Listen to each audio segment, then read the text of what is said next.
ಸ್ಪರ್ಧಾತ್ಮಕ ಪರೀಕ್ಷಾ ಮಾಹಿತಿ ಯೂಟ್ಯೂಬ್ ಚಾನಲ್ಗೆ ಎಲ್ಲರಿಗೂ ಸ್ವಾಗತ. ಇವತ್ತು ನಾವು ಪ್ರಾಕೃತಿಕ ಭೂಗೋಳಶಾಸ್ತ್ರದ ಮೂಲಾಂಶಗಳನ್ನು ನೋಡೋಣ. ಅಧ್ಯಾಯ 1 ಭೂಗೋಳಶಾಸ್ತ್ರ ಒಂದು ಅಧ್ಯಯನ. ಈ ಭೂಗೋಳಶಾಸ್ತ್ರ ಯಾವ ರೀತಿ ಒಂದು ಅಧ್ಯಯನವಾಗಿದೆ ಎಂಬುದರ ಕುರಿತಾಗಿ ಸವಿಸ್ತಾರವಾದ ಮಾಹಿತಿಯನ್ನ ಈ ವಿಡಿಯೋದಲ್ಲಿ ನೋಡೋಣ.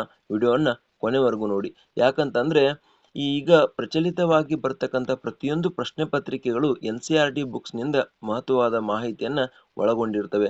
ಆದ್ದರಿಂದ ಇದು ಸಹ NCERT ಬುಕ್ ಆಗಿದ್ದರಿಂದ ಇಲ್ಲಿರ್ತಕ್ಕಂಥ ಮಾಹಿತಿಯು ಅತಿ ಮುಖ್ಯ ಮತ್ತು ಅತಿ ಮಹತ್ವದ್ದಾಗಿದೆ.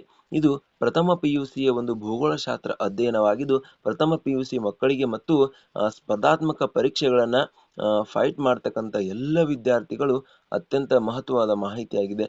ಆದ್ದರಿಂದ ವಿಡಿಯೋವನ್ನ ಕೊನೆವರೆಗೂ ನೋಡಿ. ಮತ್ತು ಈಗ ನಾವು ಭೂಗೋಳಶಾಸ್ತ್ರ ಒಂದು ಅಧ್ಯಯನವಾಗಿದೆ, ಇದರ ಒಂದು ಬೇಸಿಕ್ ನಾಲೆಜ್ ಅನ್ನ ಈ ವಿಡಿಯೋದಲ್ಲಿ ನೋಡೋಣ. ಅದೇ ರೀತಿಯಾಗಿ ಭೂಗೋಳಶಾಸ್ತ್ರ ಅರ್ಥ ಮತ್ತು ವ್ಯಾಪ್ತಿಯನ್ನು ನಾವು ನೋಡುವುದಾದರೆ, ಭೂಗೋಳಶಾಸ್ತ್ರದ ಅರ್ಥ, ಭೂಗೋಳಶಾಸ್ತ್ರವನ್ನು ಭೂಮಿಯ ವಿಜ್ಞಾನ ಮತ್ತು ಮಾನವನ ವಾಸಸ್ಥಾನದ ಅಧ್ಯಯನ ಎನ್ನುವರು. ಸೊ ಭೂಗೋಳಶಾಸ್ತ್ರ ಎಂದರೇನು ಎಂದು ಪ್ರಶ್ನೆಯನ್ನ ಕೇಳಿದ್ರೆ, ಭೂಗೋಳಶಾಸ್ತ್ರವನ್ನ ಭೂಮಿಯ ವಿಜ್ಞಾನ ಮತ್ತು ಮಾನವನ ವಾಸಸ್ಥಾನದ ಅಧ್ಯಯನ ಎಂದು ಕರೆಯುತ್ತಾರೆ. ಸೊ ಅದೇ ರೀತಿಯಾಗಿ ಎಲ್ಲ ಸ್ಪರ್ಧಾರ್ಥಿಗಳಿಗೆ ನಾವು ಹೇಳುವುದಂದ್ರೆ, ಇದು ಹೇಳಿಕೆಯ ರೂಪದಲ್ಲಿ ಬರ್ತಕ್ಕಂಥ ಪ್ರಶ್ನೆಗಳು ಸಹ ಇದರಲ್ಲಿವೆ. ಅದೇ ರೀತಿಯಾಗಿ MCQ ರೂಪದಲ್ಲಿ ಬರ್ತಕ್ಕಂಥ ಪ್ರಶ್ನೆಗಳು ಇದರಲ್ಲಿ ಇವೆ. ಆದ್ದರಿಂದ ವಿಡಿಯೋವನ್ನು ಚೆನ್ನಾಗಿ ನೋಡಿ ಮತ್ತು ಇಂಪಾರ್ಟೆಂಟ್ ಆಗಿರ್ತಕ್ಕಂಥ ಮಾಹಿತಿಯನ್ನ ನೋಟ್ ಮಾಡ್ಕೊಳ್ಳಿ ಅಂತ ಹೇಳ್ತಾ ಸೊ ಮುಂದೆ ಹೋಗೋಣ. ಇದು ಭೂಮಿ ಮೇಲ್ಮೈನ ಪ್ರಾಕೃತಿಕ ಲಕ್ಷಣಗಳು ಮತ್ತು ವಾಯುಗುಣ, ಮಣ್ಣು, ಸಸ್ಯವರ್ಗ, ಜನಸಂಖ್ಯೆ, ಮಾನವನ ಚಟುವಟಿಕೆಗಳು ಇವುಗಳ ಹಂಚಿಕೆಯನ್ನು ಈ ಭೂಗೋಳಶಾಸ್ತ್ರ ವಿವರಿಸುತ್ತದೆ. ಅದೇ ರೀತಿಯಾಗಿ ಈ ಭೂಗೋಳಶಾಸ್ತ್ರದ ಒಂದು ಅರ್ಥವನ್ನು ನಾವು ನೋಡುವುದಾದರೆ, ಇದು ಜಿಯೋಗ್ರಫಿ ಎಂಬ ಪದದಿಂದ ಬಂದಿದ್ದು ಗ್ರೀಕ್ ಭಾಷೆಯ ಜಿಯೋ ಮತ್ತು ಗ್ರಪೋಸ್ ಪದಗಳಿಂದ ಬಂದಿದೆ. ಜಿಯೋ ಎಂದರೆ ಭೂಮಿ ಮತ್ತು ಗ್ರಪೋಸ್ ಎಂದರೆ ಅಧ್ಯಯನ ಅಥವಾ ವಿವರಣೆಯಾಗಿದೆ. ಸೊ ಅದೇ ರೀತಿಯಾಗಿ ಅದರ ಅರ್ಥವನ್ನ ಅವರು ಕೇಳಬಹುದು. ಆ ಅರ್ಥಕ್ಕೆ ಇದೇ ಆನ್ಸರು. ಇಂಗ್ಲಿಷ್ ಭಾಷೆಯ ಜಿಯೋಗ್ರಫಿ ಎಂಬ ಪದ ಬಂದಿದೆ. ಈ ಜಿಯೋಗ್ರಫಿ ಎಂಬ ಪದವು ಗ್ರೀಕ್ ಭಾಷೆಯ ಜಿಯೋ ಮತ್ತು ಗ್ರಪೋಸ್ ಎಂಬ ಪದಗಳಿಂದ ಬಂದಿದೆ. ಜಿಯೋ ಎಂದರೆ ಭೂಮಿ ಮತ್ತು ಗ್ರಪೋಸ್ ಎಂದರೆ ಅಧ್ಯಯನ ಅಥವಾ ವಿವರಣೆ ಎಂದರ್ಥವಾಗುತ್ತದೆ. ಅದೇ ರೀತಿಯಾಗಿ ಭೂಮಿಯ ಮೇಲ್ಮೈಯು ಭೂಮಿಯ ಕವಚದಲ್ಲಿನ ಮೇಲ್ಭಾಗದ ಪರ್ವತಗಳು, ಪ್ರಸ್ಥಭೂಮಿಗಳು, ಮೈದಾನಗಳು, ಜಲಭಾಗಗಳು, ಸರೋವರಗಳು, ನದಿಗಳು, ಸಮುದ್ರಗಳು, ಸಾಗರಗಳು, ವಾಯುಮಂಡಲ ಮತ್ತು ಜೀವಗಳನ್ನು ಒಳಗೊಂಡಿದೆ. ಈ ಭೂಗೋಳಶಾಸ್ತ್ರ ಇಷ್ಟೆಲ್ಲ ಒಂದು ಗೋಳಗಳನ್ನು, ಪ್ರಸ್ಥಭೂಮಿಗಳನ್ನು, ಮೈದಾನಗಳನ್ನು ಇಷ್ಟೆಲ್ಲ ಇದು ಒಳಗೊಂಡಿರುತ್ತದೆ. ಅದೇ ರೀತಿಯಾಗಿ ಭೂಮಿಯು ಮಾನವನ ವಾಸಸ್ಥಾನದ ಮತ್ತು ಮಾನವರ ಪರಿಸರದ ಕೊಡುಗೆಯಾಗಿದ್ದಾನೆ. ಮಾನವನು ತಾನು ಜೀವಿಸಲು ಭೂಮಿಯ ನೈಸರ್ಗಿಕ ಸಂಪನ್ಮೂಲಗಳಾದ ನೆಲ, ಜಲ, ವಾಯು, ಅರಣ್ಯಗಳು, ಪ್ರಾಣಿಗಳು, ಖನಿಜಗಳು ಮತ್ತು ಇತರೆ ಅನೇಕ ವಸ್ತುಗಳನ್ನು ಬಳಸುತ್ತಾನೆ. ಆಧುನಿಕ ಭೂಗೋಳಶಾಸ್ತ್ರವು ಭೂಮಿ ಮತ್ತು ಅದರ ನಿವಾಸಿಗಳ ಬಗ್ಗೆ ತಿಳಿಸುತ್ತದೆ. ಇದು ಭೂಮಿಯ ಮೇಲ್ಮೈಯಲ್ಲಾಗುವ ಬದಲಾವಣೆಯ ಅಂಶಗಳು ಮತ್ತು ಕಾರ್ಯವಿಧಾನ, ಅವುಗಳ ಪರಸ್ಪರ ಸಂಬಂಧಗಳು ಮತ್ತು ಅವುಗಳ ಪ್ರಾದೇಶಿಕ ವ್ಯವಸ್ಥೆಯ ಬಗ್ಗೆ ಅಧ್ಯಯನ ಮಾಡುತ್ತದೆ. ಇದು ಬೇಸಿಕ್ ಆಗಿ ಹೇಳ್ಬೇಕಂತಂದ್ರೆ ಸಾಮಾನ್ಯವಾಗಿ ಇದು ಭೂಗೋಳಶಾಸ್ತ್ರದ ಒಂದು ಅರ್ಥವಾಗಿತ್ತು. ಇನ್ನು ನಾವು ವ್ಯಾಪ್ತಿಯನ್ನು ನೋಡುವುದಾದರೆ, ಇದು ಎಲ್ಲಿಯವರೆಗೆ ಹಬ್ಬಿದೆ, ಯಾವ ರೀತಿ ಇದರ ವ್ಯಾಪ್ತಿ ಇದೆ ಎಂಬುದರ ಕುರಿತಾಗಿ ನಾವು ಮಾಹಿತಿಯನ್ನು ತಿಳಿದುಕೊಳ್ಬೇಕಾದ್ರೆ, ಭೂಗೋಳಶಾಸ್ತ್ರವು ಮನುಕುಲದಷ್ಟೇ ಹಳೆಯದಾಗಿದೆ. ಇದು ತತ್ವಜ್ಞಾನಿಗಳು, ವಿದ್ವಾಂಸರು ಮತ್ತು ಪರಿಣಿತರು ಬಹಳ ದಿನದಿಂದಲೂ ಅರಿತ ಜ್ಞಾನದ ವಿಷಯವಾಗಿದೆ. ಭೂಗೋಳಶಾಸ್ತ್ರವನ್ನು ಎಲ್ಲಾ ವಿಜ್ಞಾನಗಳ ಮಾತೃ ಎಂದು ಕರೆಯುತ್ತಾರೆ. ಪ್ರಾರಂಭದಲ್ಲಿ ಇದರ ಅಧ್ಯಯನವು ಕ್ಷೇತ್ರವು ಭೂಮಿಗೆ ಸಂಬಂಧಿಸಿದ ಕೆಲವೇ ಅಂಶಗಳು ಮತ್ತು ಮಾಹಿತಿಗಳನ್ನು ಒಳಗೊಂಡಿತ್ತು. 19 ಮತ್ತು 20ನೇ ಶತಮಾನದ ಅವಧಿಯ ಭೂಗೋಳಶಾಸ್ತ್ರದ ಅಧ್ಯಯನ ಕ್ಷೇತ್ರವು ಇತರೆ ಸಹ ವಿಷಯಗಳೊಂದಿಗೆ ಇರುವ ಸಂಬಂಧದ ಬಗ್ಗೆ ಹೆಚ್ಚಿನ ಅಧ್ಯಯನಕ್ಕೆ ಅವಕಾಶವನ್ನುಂಟು ಮಾಡಿತು. ಇತ್ತೀಚಿನ ವರ್ಷಗಳಲ್ಲಿ ಆಧುನಿಕ ಭೌಗೋಳಿಕ ಸಂಶೋಧನೆಗಳು, ವಿಜ್ಞಾನ ಮತ್ತು ತಂತ್ರಜ್ಞಾನಗಳ ಅಭಿವೃದ್ಧಿಯು ಭೂಗೋಳ ಅಧ್ಯಯನ ವಸ್ತುವಿನಲ್ಲಿ ಶೀಘ್ರ ಬದಲಾವಣೆಗೆ ಸಹಾಯವಾಯಿತು. ಆಧುನಿಕ ಜೀವಶಾಸ್ತ್ರವು ಭೂಗೋಳಶಾಸ್ತ್ರವು ಅಂತರ್ವಿಷಯ ಅಧ್ಯಯನ ವಸ್ತುವಾಗಿ ಅಭಿವೃದ್ಧಿಗೊಂಡಿತು. ಇದು ಪ್ರಾಕೃತಿಕ ಮತ್ತು ಸಾಮಾಜಿಕ ವಿಜ್ಞಾನಗಳನ್ನು ಒಳಗೊಂಡಿದೆ. ಅದೇ ರೀತಿಯಾಗಿ ಈ ಸಮಗ್ರ ಅಧ್ಯಯನವಾಗಿ ಭೂಗೋಳಶಾಸ್ತ್ರವನ್ನು ನಾವು ನೋಡುವುದಾದರೆ, ಇಲ್ಲಿ ಹಲವಾರು ಹಂತಗಳು ಬರ್ತವೆ. ಅದೇ ರೀತಿಯಾಗಿ ನಾವಿಲ್ಲಿ ನಕ್ಷಾ ರೇಖೆಯ ಮೂಲಕ ಅದನ್ನು ಗುರುತಿಸಿಕೊಟ್ಟಿದ್ದೇವೆ. ಇಲ್ಲಿ ನೀವು ನೋಡಬಹುದು ಭೂಗೋಳಶಾಸ್ತ್ರ ಮತ್ತು ಇದರ ಇತರೆ ವಿಷಯಗಳೊಡನೆ ಇರುವ ಸಂಬಂಧ, ಯಾವ ರೀತಿ ಈ ಭೂಗೋಳಶಾಸ್ತ್ರದೊಡನೆ ಇನ್ನಿತರ ವಿಷಯಗಳ ಸಂಬಂಧ ಇದೆ ಎಂಬುದರ ಕುರಿತಾಗಿ ಇಲ್ಲಿ ಹಲವಾರು ಸಂಪೂರ್ಣ ಮಾಹಿತಿ ಇದೆ. ಇದನ್ನು ಸಹ ನೀವು ನೋಡಬಹುದು. ಇಲ್ಲಿ ಅದರ ವಿವರಣೆ ಸಹಿತ ಕೊಡಲಾಗಿದೆ, ಯಾವ ರೀತಿ ಅದು ಯಾವ ಯಾವ ಒಂದು ವಿಷಯಗಳೊಡನೆ ಸಂಬಂಧವನ್ನು ಹೊಂದಿದೆ ಎಂಬುದರ ಕುರಿತಾಗಿ ಇಲ್ಲಿ ಬಹುತೇಕವಾಗಿ ಮಾಹಿತಿ ಇದೆ. ಸೊ ಅದನ್ನು ಸಹ ನೀವು ನೋಡ್ಕೋಬಹುದು. ಅದೇ ರೀತಿಯಾಗಿ ಭೂಗೋಳಶಾಸ್ತ್ರವು ಸಾಮಾಜಿಕ ವಿಜ್ಞಾನಗಳೊಡನೆಯೂ ಸಹ ಪರಸ್ಪರ ಸಂಬಂಧವನ್ನು ಹೊಂದಿದೆ. ಎಲ್ಲದರ ಜೊತೆ ಹೊಂದಿಕೊಳ್ಳುವ ಈ ಭೂಗೋಳಶಾಸ್ತ್ರವು ಇತಿಹಾಸ, ಸಮಾಜಶಾಸ್ತ್ರ, ಅರ್ಥಶಾಸ್ತ್ರ, ರಾಜ್ಯಶಾಸ್ತ್ರ, ವಾಣಿಜ್ಯಶಾಸ್ತ್ರ ಇತ್ಯಾದಿ ಈ ವಿಷಯಗಳು ಪ್ರಾದೇಶಿಕ ಗುಣಧರ್ಮಗಳೊಡನೆ ಹೊಂದಿಕೊಂಡಿದೆ. ಇತರೆ ವಿಷಯಗಳೊಡನೆ ಪರಸ್ಪರ ನಿಕಟ ಸಂಬಂಧವನ್ನು ಹೊಂದಿದೆ. ಅದೇ ರೀತಿಯಾಗಿ ಭೂಗೋಳಶಾಸ್ತ್ರದ ಅಧ್ಯಯನವು ಎಲ್ಲ ಸ್ಪರ್ಧಾತ್ಮಕ ಪರೀಕ್ಷೆಗಳಿಗೆ ಅತಿ ಮುಖ್ಯವಾದ ಮಹತ್ವವಾದ ಮಾಹಿತಿಯನ್ನು ಒದಗಿಸುತ್ತದೆ.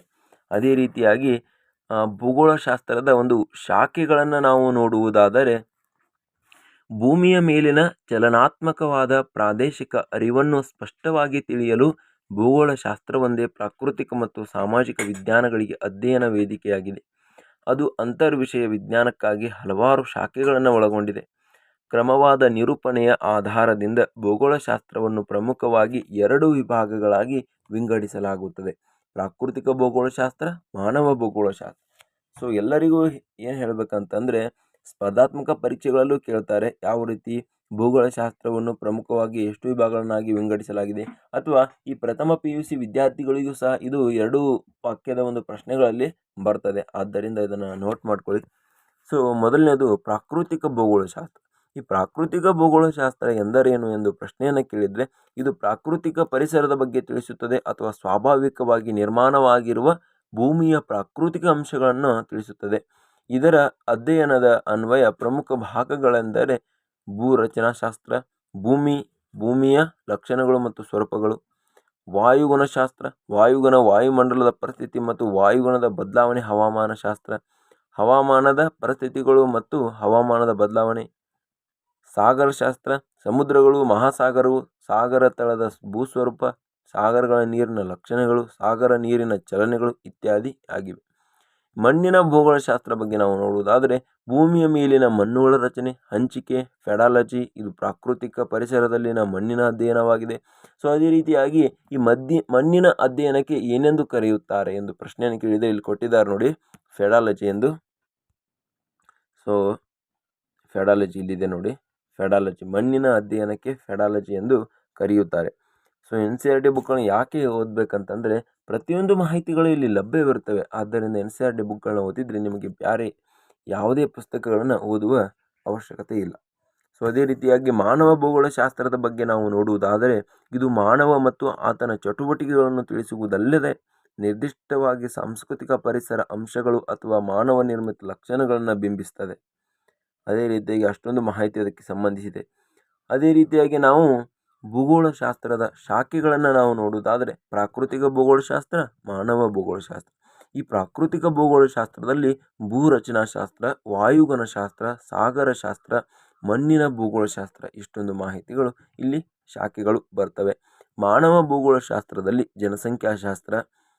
ಜನಸಂಖ್ಯಾ ಭೂಗೋಳಶಾಸ್ತ್ರ, ಸಾಂಸ್ಕೃತಿಕ ಭೂಗೋಳಶಾಸ್ತ್ರ, ಇತಿಹಾಸ ಭೂಗೋಳಶಾಸ್ತ್ರ, ರಾಜಕೀಯ, ಕೃಷಿ, ಆರ್ಥಿಕ, ಕೈಗಾರಿಕಾ, ಸಾರಿಗೆ ಭೂಗೋಳಶಾಸ್ತ್ರ ಹೀಗೆ ಹಲವಾರು ಶಾಖೆಗಳು ಈ ಒಂದು ಮಾನವ ಭೂಗೋಳಶಾಸ್ತ್ರದಲ್ಲಿ ಬರ್ತವೆ.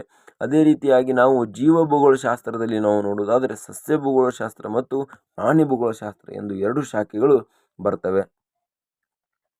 ಅದೇ ರೀತಿಯಾಗಿ ಜೀವ ಭೂಗೋಳಶಾಸ್ತ್ರ ಇದು ಭೂಮಿಯ ಮೇಲಿನ ಜೀವಿಗಳ ಬಗ್ಗೆ ಅಭ್ಯಸಿಸುತ್ತದೆ. ಸಸ್ಯ ಭೂಗೋಳಶಾಸ್ತ್ರವು ಸ್ವಾಭಾವಿಕ ಸಸ್ಯವರ್ಗ, ಅರಣ್ಯ, ಹುಲ್ಲುಗಾವಲು ಮುಂತಾದವುಗಳ ಹಂಚಿಕೆಯನ್ನು ತಿಳಿಸುತ್ತದೆ. ಹಾಗೂ ಪ್ರಾಣಿ ಭೂಗೋಳಶಾಸ್ತ್ರವು ಭೂಮಿಯ ಮೇಲಿನ ಪ್ರಾಣಿ ಸಂಪತ್ತಿನ ಹಂಚಿಕೆಯನ್ನು ತಿಳಿಸುವ ಅಧ್ಯಯನವಾಗಿದ್ದು ಹೊಸದಾಗಿ ಸೇರ್ಪಡೆಗೊಂಡ ಶಾಖೆಗಳಾಗಿವೆ. ಇದಲ್ಲದೆ ಇತರೆ ಅನೇಕ ಶಾಖೆಗಳನ್ನು ಇತ್ತೀಚಿನ ದಿನಗಳಲ್ಲಿ ಪರಿಚಯಿಸಲಾಗುತ್ತಿದೆ. ಪ್ರಾಕೃತಿಕ ಭೂಗೋಳಶಾಸ್ತ್ರದ ಒಂದು ಮಹತ್ವವನ್ನು ನಾವು ನೋಡುವುದಾದರೆ, ಪ್ರಾಕೃತಿಕ ಭೂಗೋಳಶಾಸ್ತ್ರವು ಭೂಗೋಳಶಾಸ್ತ್ರದ ಪ್ರಮುಖ ಶಾಖೆಯಾಗಿದ್ದು ಭೂಮಿಯ ಮೇಲಿನ ನೆಲ, ಗಾಳಿ ಮತ್ತು ಜಲವನ್ನು ಒಳಗೊಂಡ ಪ್ರಾಕೃತಿಕ ಲಕ್ಷಣಗಳನ್ನು ತಿಳಿಸುತ್ತದೆ. ಇದು ಒಂದು ವಿಶೇಷ ಅಧ್ಯಯನವಾಗಿದ್ದು ಪ್ರಾಕೃತಿಕ ಪರಿಸರ ಮತ್ತು ಮಾನವನ ಸಂಬಂಧಿತ ಅಥವಾ ನಡುವಿನ ಸಂಬಂಧವನ್ನು ತಿಳಿಸುತ್ತದೆ. ಸೊ ಅದೇ ರೀತಿಯಾಗಿ ನಾವು ಅದಕ್ಕೆ ಸಂಬಂಧಿಸಿದ ಪ್ರಮುಖ ಒಂದು ಮಾಹಿತಿಯನ್ನು ನೋಡೋದಾದರೆ, ಪ್ರಾಕೃತಿಕ ಭೂಗೋಳಶಾಸ್ತ್ರದ ದೃಷ್ಟಿಕೋನ ಜೈವಿಕ ವಲಯ, ಭೂಮಿ ಮತ್ತು ಜಲಭಾಗಗಳು, ಜೈವಿಕ ಅಂಶಗಳು ಹಾಗೂ ಜೀವಗೋಳವಾಗಿದೆ. ಪ್ರಾಕೃತಿಕ ಭೂಗೋಳಶಾಸ್ತ್ರದ ಪ್ರಮುಖ ಆದ್ಯತೆಯು ಒಟ್ಟಾರೆ ಪ್ರಾಕೃತಿಕ ಲಕ್ಷಣಗಳು, ಸಸ್ಯ ಪ್ರಾಣಿಗಳ ವಾಸಕ್ಕೆ ಯೋಗ್ಯವುಳ್ಳ ವಲಯವನ್ನು, ಅದರಲ್ಲಿಯೂ ನಿರ್ದಿಷ್ಟವಾಗಿ ಮಾನವನಿಗೆ ಯೋಗ್ಯ ವಾಸಸ್ಥಾನವನ್ನು ಒಳಗೊಂಡಿದೆ. ಸೊ ಅದೇ ರೀತಿಯಾಗಿ ಭೂಗೋಳಶಾಸ್ತ್ರವು ಮಾನವನಿಗೆ ಎಷ್ಟು ಮುಖ್ಯವೋ ಅದೇ ರೀತಿಯಾಗಿ ಪರೀಕ್ಷಾ ದೃಷ್ಟಿಯಿಂದ ಸಹ ಅಷ್ಟೇ ಮುಖ್ಯವಾಗಿದೆ.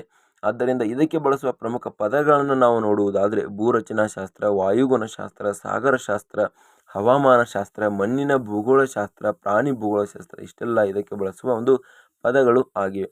ಅದೇ ರೀತಿಯಾಗಿ ಇದು ಪ್ರಥಮ PUCಯ ಒಂದು ಭೂಗೋಳಶಾಸ್ತ್ರವಾಗಿದ್ದು, ಇಲ್ಲಿ ಕ್ವಶನ್ಗಳನ್ನು ಸಹ ಕೊಟ್ಟಿದ್ದಾರೆ. ಈ ಒಂದು ಪದ ಅಥವಾ ಒಂದು ವಾಕ್ಯದಲ್ಲಿ ಉತ್ತರಿಸಿ, 2 ಪದ 2-3 ವಾಕ್ಯಗಳಲ್ಲಿ ಉತ್ತರಿಸಿ ಮತ್ತು 10 ಕೆಳಗಿನವುಗಳನ್ನು ಉತ್ತರಿಸಿ ಎಂದು ಪ್ರಶ್ನೆಗಳನ್ನು ಕೊಟ್ಟಿದ್ದಾರೆ. ಅದೇ ರೀತಿಯಾಗಿ ಇಲ್ಲಿ ಚಟುವಟಿಕೆಗಳನ್ನು ಸಹ ಕೊಟ್ಟಿದ್ದಾರೆ. ಚಟುವಟಿಕೆಗಳನ್ನು ಸಹ ನೀವು ಮಾಡ್ಬೋದು. ಹಾಗಾಗಿ ಇದು ಭೂಗೋಳಶಾಸ್ತ್ರಕ್ಕೆ ಸಂಬಂಧಿಸಿದ ಒಂದು ಅಧ್ಯಯನ ವಿಷಯವಾಗಿತ್ತು.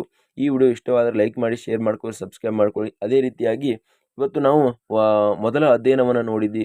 ಸೆಕೆಂಡ್ ವಿಡಿಯೋದಲ್ಲಿ 2ನೇ ಅಧ್ಯಯನವನ್ನು ನೋಡೋಣ. ಅದೇ ರೀತಿಯಾಗಿ ಸಂಪೂರ್ಣವಾದ ಪ್ರಥಮ PUCಯಲ್ಲಿ ಎಷ್ಟು ಒಂದು ಅಧ್ಯಾಯಗಳಿವೆ ಅಷ್ಟು ಅಧ್ಯಾಯಗಳನ್ನು ನಾವು ಯೂಟ್ಯೂಬ್ ಚಾನಲ್ ಹಾಕ್ತಾ ಇರ್ತೀವಿ. ನಮ್ಮ ಯೂಟ್ಯೂಬ್ ಚಾನಲ್ನ ಸಬ್ಸ್ಕ್ರೈಬ್ ಮಾಡ್ಕೊಂಡು ನೋಟಿಫೈ ಆಗಿರಿ. ಯಾಕಂತಂದರೆ ನಾವು ಹಾಕ್ತಕ್ಕಂಥ ಪ್ರತಿಯೊಂದು ವಿಡಿಯೋಗಳು ನಿಮಗೆ ಲಭ್ಯವಾಗ್ತವೆ.